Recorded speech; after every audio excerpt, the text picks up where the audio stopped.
5 kesalahan fatal ini dilakuin sama mayoritas teman-teman gue di umur 20-an. Tapi disclaimer, ini versi gue. Yang menurut gue harusnya kalian lakuin, dan gue kumpulin banyak banget saran-saran dari billionaire orang-orang hebat di dunia. Mereka konsisten 11-12 sarannya kayak gini. Yang pertama, kesalahan paling fatal, kalian gak subscribe. Oke, bercanda. Yang pertama, terlalu concentrated. Kalian pasti pernah dengar pepatah, kalau misalnya mau pelajarin sebuah skill, jadilah yang paling jago di bidangnya. Dan itu nggak salah. Mayoritas orang, kalau mau berkarir di bisnis ataupun profesional, ada tipe I, tipe T, sama tipe M. Apapun itu, pasti ada satu hal yang kalian bener-bener dalemin dan kalian bener-bener jago. Tapi masalahnya, di umur 20-an, bahkan kelihatan di statistik berapa banyak yang salah jurusan, kita tuh belum tahu apa yang kita mau jagoin. So, kesalahan fatal nomor 1, kalau kalian terlalu concentrated, terlalu yakin bahwa, oke, gue mau jadi trader terjago di dunia. Good. Tapi jangan lupa untuk diversify atau expose diri ke opportunity yang lebih banyak. Dan ini saran yang konsisten. Gary Vee juga pernah bilang, di umur 20-an sampai umur 30, lo harus mulai expose diri ke hal-hal yang bisa bikin kita coba banyak hal. Kriterianya apa? Hal yang kita jago secara natural, hal yang kita suka, hal yang menghasilkan uang, dan hal yang berdampak untuk orang lain. Dan untuk kita bisa nemuin beberapa satu hal yang mau kita dalemin sampai mati, itu tuh bukan waktu yang cepat. Dan di umur 20-an, kalau terlalu concentrated, mayoritas orang, oke, gue mau kerja di satu tempat, dan kira-kira gue bakal kerjain ini selama 4 tahun, 5 tahun, menurut gue itu bisa detrimental. Hal yang kalian bisa lakuin, kalaupun kalian bekerja profesional sebagai satu bidang, misalnya sebagai desainer, pastiin kalian punya environment atau opportunity buat coba hal-hal lain. Nulis lagu, kayak trading, kayak ini periode penting banget yang bakal ngeset kalian untuk nggak salah dalemin skill yang kalian mau. Karena untuk mayoritas kalian yang dengar, dari 4 hal itu, pasti kerjaan kalian sekarang yang kalian lagi dalemin, itu belum tentu ngechecklist 4 hal itu. Gue ulangin ya, hal yang jago secara natural, hal yang kalian suka, hal yang menghasilkan uang, dan hal yang berdampak untuk orang lain. Ini lebih penting lagi untuk kalian yang apalagi baru lulus. Sampai umur 25, bahkan sampai 30. Nggak salah kok kalau masih nanya, emang gue sebenarnya mau ngapain ya? Gue mau dalemin apa ya? Kayaknya bisnis ini cocok gak ya buat gue? So, kesalahan fatal pertama adalah kalau kalian terlalu concentrated.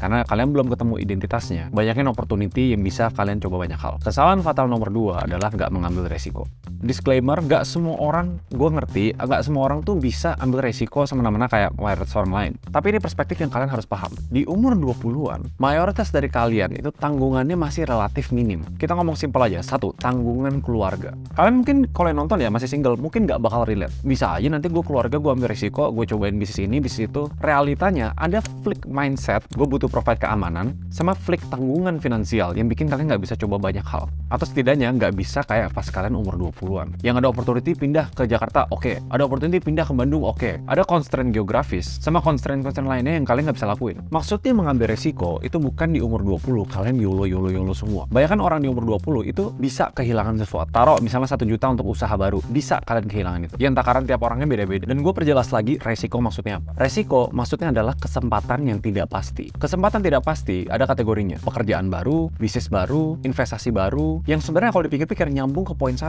Hal-hal baru ini yang selalu ada resiko gagal, itu kalian jauh lebih bisa ambil kalau di umur 20-an. Nanti semakin kalian punya banyak tanggungan, kalian bakal lebih banyak cari kesempatan yang lebih pasti, pekerjaan yang lebih stable, bisnis yang lebih bisa diproyeksi. Dan sebenarnya gue salah satunya yang terperangkap di kesalahan ini, yaitu di awal-awal gue berkarir, gue bangun agency, gue nggak berani ambil resiko ngebangun sebuah produk atau startup karena stabil-stabil aja. Orang gue kerjain project.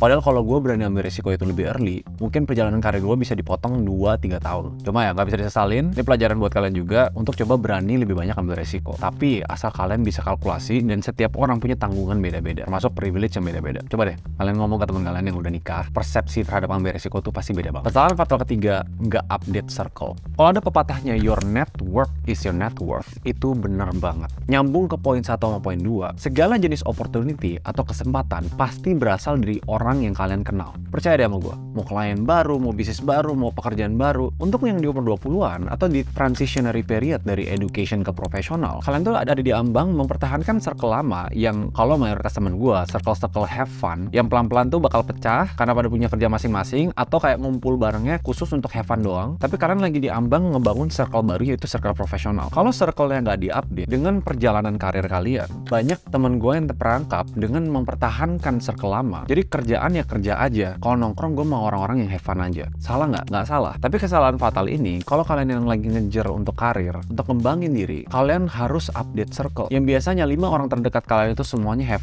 fun, ketawa-ketawa. Update ke 2 orang deh setidaknya. 2 dari 5 itu yang ngomongin kerjaan, ngomongin masa depan, ngomongin opportunity bisnis. Kenapa ini susah? Soalnya kita terdoktrin banyak banget sitcom atau sinetron yang kayak kok pertemanan circle-nya itu terus. Tapi mereka bisa have fun sekalian bahas kerjaan. Realitanya ada bloknya di sana. Sampai kita ketemu idealnya, have fun sama work. 2 lingkaran ini ya bisa ketemu di tengah dan ada irisannya. Itu yang bakal propel kalian secara signifikan dalam karir atau uang. Update circle penting banget. Yang keempat, not tracking finances, dan itu basic banget. Yang kalian ngerasa oh harusnya fine-fine aja karena gue masih muda gak ada tanggungan. Satu hal yang kalian harus ngerti, kayak orang tua lagi ngegedein anaknya. Umur 0-7 itu analoginya kayak golden momennya gitu loh. Apa yang kalian tanam di umur-umur itu bakal stick sampai selama-lamanya. Di umur 20-an, habit profesional pas kalian baru transisi dari edukasi itu bakal ngeset kalian bukan cuma untuk personal tapi untuk di bisnis, karir. Bagaimana kalian ngatur uang di umur periode ini bakal ngebangun habitnya dan acumennya untuk keputusan long term kalian. Walaupun kalau di buku Psychology of Money, kalau kita ngomong umur di bawah 20, pas kecil cara kita berurusan dengan uang, dikasih uang jajan diapain,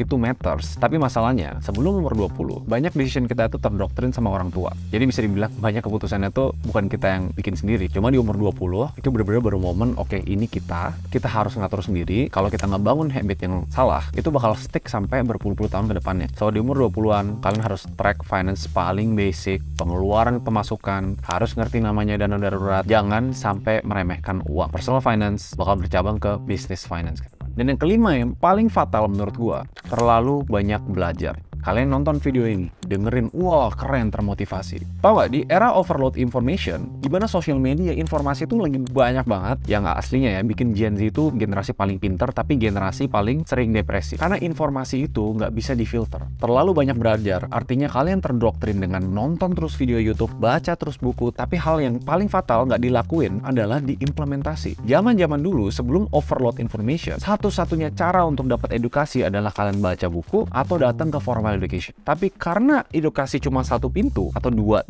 lah yang paling mentok, mereka langsung implementasi, langsung nggak basa-basi. Oke, gue harus ngapain di hidup gue, apa yang harus gue ubah. Tapi di era sekarang, di umur 20-an, nonton video YouTube, oke, next gue pengen nonton apa lagi, oke, next gue pengen baca apa lagi, next gue pengen ngapain.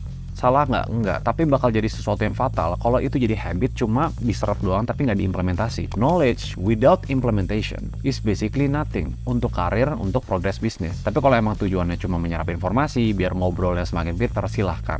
Jadi jangan terlalu banyak belajar kalau yang dipelajarin sebelumnya belum sempat diimplementasi. That's the point gue bikin video ini biar kalian bisa implementasi. Bukan untuk cuma diserap, ngerasa termotivasi, terus oke, kapan nih next videonya Korey? No. Tapi itu versi gue, disclaimer, gue nggak tahu versi orang lain. Tapi ini pengalaman gue dari ngobrol banyak ke teman-teman gue yang umur 20-an, beranjak ke 30, beranjak ke 40, dan konsisten. Ini saran-saran yang mereka ngerasa kesalahan yang nggak boleh diulangin itu di umur 20-an. Kalau kalian setuju, feel free komen di bawah. I guess I'll see you guys in the next video. Bye-bye.